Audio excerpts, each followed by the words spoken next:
Hey, I'm Dango from Amber Pacific and DangoEmpire.com, and today I would like to talk about the song Jumper. Now this is by the band Third Eye Blind, and Brad Hargreaves is the drummer. And this album came out in 1997 and it was massive. It had the song Semi-Charmed Life, which was the first single, and it was #1. It seemed like forever. I remember it was 6 or 8 or 10 weeks just straight, and then Jumper came out as the next single, and this song was also really huge. And I remember really liking this. Had a lot of different drum things on it that were cool.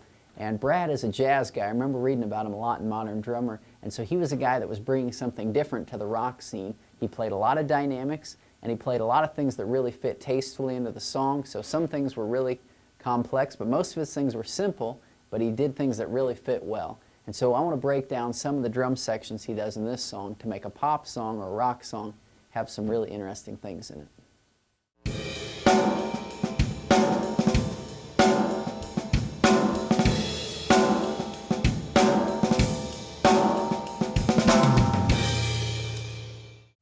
So the signature part of this song on the drums is probably the intro and the outro. It's a very marching, rudimental snare kind of thing, and you can tell this guy's got some schooling background. He's thrown in some double strokes, there's some flams in there, and it's a really cool drum intro.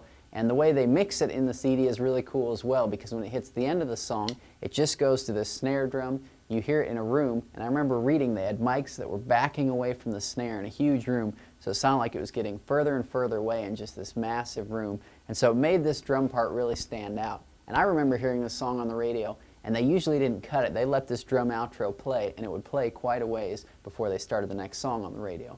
So let me play that for you slow.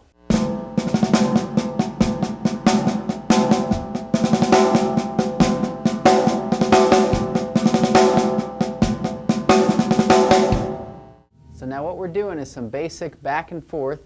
So we're playing some 8th notes and 16th notes, but there's double strokes in there. Now what that is, I want to break that down really slowly for you. If you've never played a double stroke roll, which there's some quick ones in there, it's the idea of playing right, right, left, left, right, right, left, left. So let me show you that.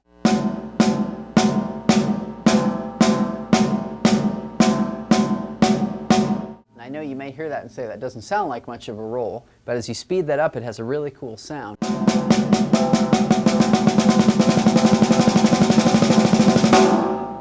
And so what's different about this than, for example, a press roll or a buzz roll is you can hear the strokes. If you play a buzz roll or a press roll, kind of like a military sound, or you might play in your concert band,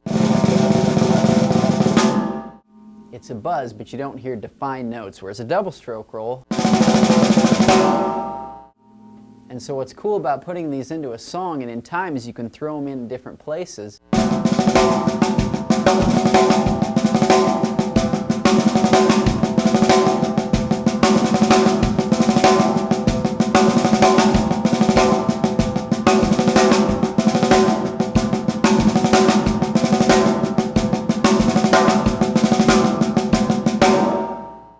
Hey, thanks for watching. We hope you enjoyed that. We've got more clips available at howtoplayanysong.com, so please check us out. Feel free to request any song you'd like to hear. We hope you enjoyed it.